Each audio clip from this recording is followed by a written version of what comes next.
नमस्कार, मी अश्विनी सपकाळ या आपल्या यूट्यूब चॅनलमध्ये तुम्हा सर्वांचं स्वागत आहे। शेवग्यांचं कालवण इतकं छान असं चविष्ट लागतं ना की या पद्धतीने बनवून बघा, तुम्हालाही आवडेल।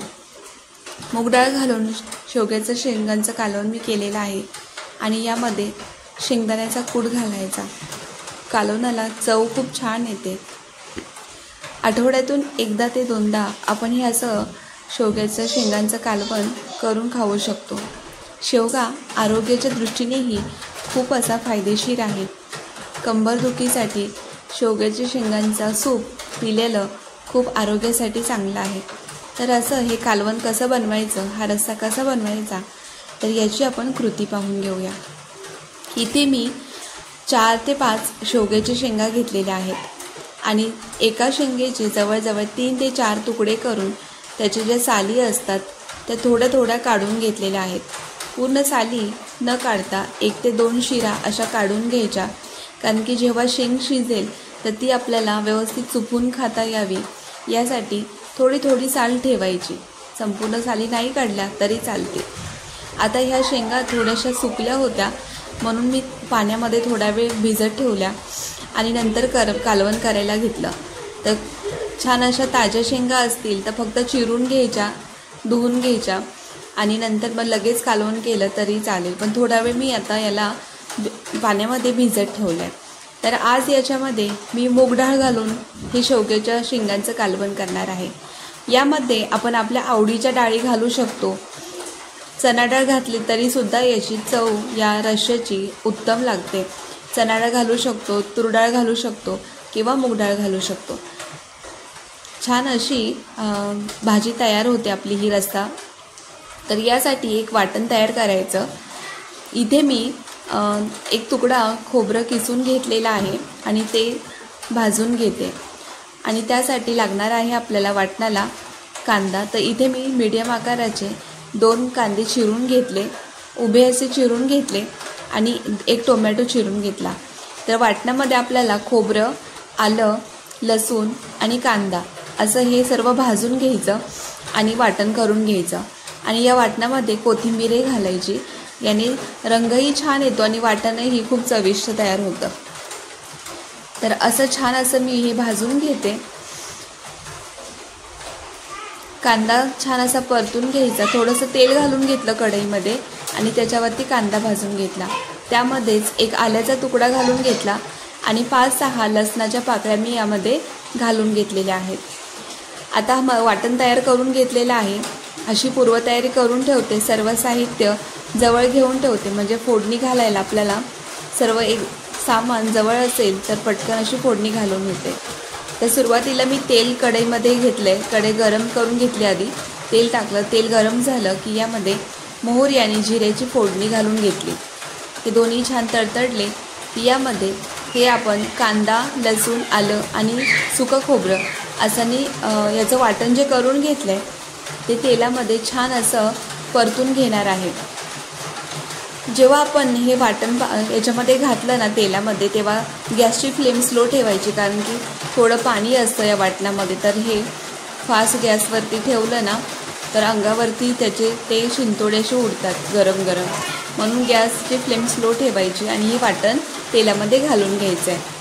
आता वाटण मी घालून घेतलं, 1-2दा छान असं ढवळलं की त्यामध्येच चिरून घेतलेला टोमॅटो मी इथे सर्वप्रथम घालून घेतलेला आहे। सुके मसाले यामध्ये घालायचे, पावडर मसाले, यामध्ये लाल तिखट, हळद, 1-2 चमचे धनापूड आणि त्याचप्रमाणे आपल्याकडे जो मसाला असतो ह्याचा साठवणीचा कांदा लसूण मसाला, ती चटणी मी यामध्ये घालून घेतलेली आहे। त्याचप्रमाणे चवीपुरतं मीठही मी यामध्ये घालून घेतलं आहे। यामध्ये आपण टोमॅटो हे वाटणामध्ये सुरुवातीला घातलं तरी चालू शकतं, पण मी इथे नंतर घालून घेते। छान असा मसाला आपल्याला तेल सुटेपर्यंत एकसारखा हलवून परतून घ्यायचे आहे। मसाला छान परतला की आपल्या कालवणाला खूप छान अशी चव येते। आता याला तेल सुटेपर्यंत मी छान असं परतवून घेणार आहे। पाहू शकता मसाल्याला खूप छान असा रंग आलेला आहे। आता याला तेल सुटेपर्यंत मी परतून घेते।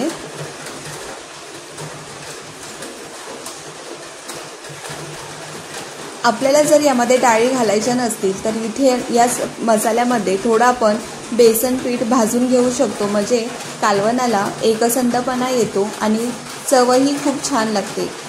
आता इथे मी चिरून घेतलेल्या ह्या शेंगा घालून घेतलेल्या आहेत. त्याचप्रमाणे मूगडाळही सुरुवातीला मी भिजत ठेवली होती पाण्यामध्ये, ती सुद्धा मी यामध्ये घालून घेतली आणि छान असं परतवून घेते आता एकसारखं हलवून. आणि याला वाफ काढून घ्यायची. आपल्याला लगेचच पाणी घालायची घाई नाही करायची. जेव्हा आपण मसाला असा ग्रेव्हीचा रस्सा करतो तेव्हा ग्रेव्ही अशी छान परतवून घ्यायची आणि त्यामध्ये लगेच पाणी न घालता थोडं वेळ झाकण, जसं आपण चिकन किंवा मटणाचं वाफलवून घेतो ना, असं ह्याला वाफलवून घ्यायचं आहे. आता हे परतून घेतलं चांगलं. याच्यावरती मी ताट ठेवते आणि ताटावर पाणी घालून घेते. जेव्हा आपण असं हे ताट ठेवून पाणी ठेवतो ना ताटावरती, तर याचे जे पाणी सुटतं खाली ताटाला, त्या पाण्याच्या शिंतोड्यांमध्येच आपला जो मसाला आहे किंवा या शेंगा आहेत खूप छान अशा वाफलवून निघतात आणि त्याची जी ओरिजिनल चव आहे ना, ती आपल्या या ग्रेव्हीमध्ये उतरली जाते. असं 1 ते 2 वेळा असं काढून हलवून पाहायचं, मसाला कुठे करपला जात नाहीये ना हा चेक करायचा आणि पुन्हा झाकण ठेवायचं. असं वाटलं की मसाला करपतोय तर थोडं पाणी घालून आपण हलवून घेऊ शकतो आणि पुन्हा ताट ठेवून याला वाफलवून घ्यायचं. असं 1-2 वेळा करायचं, म्हणजे ना यामध्ये शेंगांचा जो रस्सा असतो तो रस खूप छान असा उतरला जातो आणि कालवणाला खूप अशी चव येते. असं मी हे आधेमध्ये 1 ते 2 वेळा ढवळून घेणार, हलवून घेणार आणि नंतर मग पाणी घालणार. प्रत्येक कालवणात जेव्हा आपण करतो ना रस्सा भाज्या, वांग्याचा असेल, बटाट्याचा असेल, जेव्हा अशा आपण शेंगा घालून करतो किंवा वाटाण्याचं, काळ्या घेवड्याचे दाणे असतात त्याचं, तेव्हा ना असं आपण मसाला घालायचा, ग्रेव्ही परतून घ्यायची आणि त्यामध्ये असं ताट ठेवायचं आणि वाफवून घ्यायचं. आणि अशा ह्या वाफेवरच्या ज्या भाज्या असतात, रस्सा बनवायचा असतो ना, त्याला खूप छान अशी चव येते. आता हे मी काढून घेतले, हलवून घेतलंय.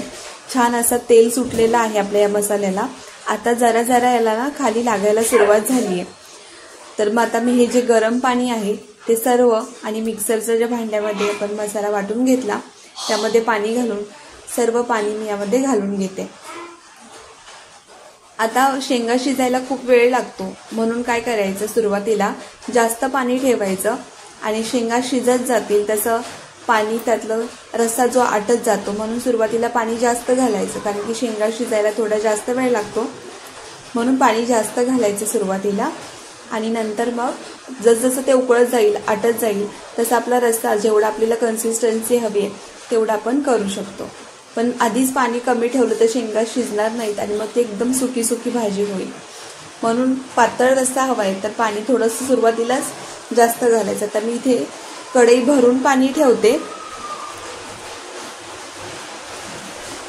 गरम पाणी घालायचं म्हणजे शेंगा पण छान शिजतात आणि आपल्या रश्श्याला कटही चांगला येतो. असं मी हे पाणी याच्यामध्ये घालून घेते. जेवढा आपला रस्सा हवा आहे, जेवढी कन्सिस्टन्सी हवी तेवढं आपण यामध्ये पाणी घालून घ्यायचं. तर मी इथे ना पाणी थोडं ॲडिशनल मला हवं होतं तर मी गरम केलं आणि यामध्ये घालून घेतला.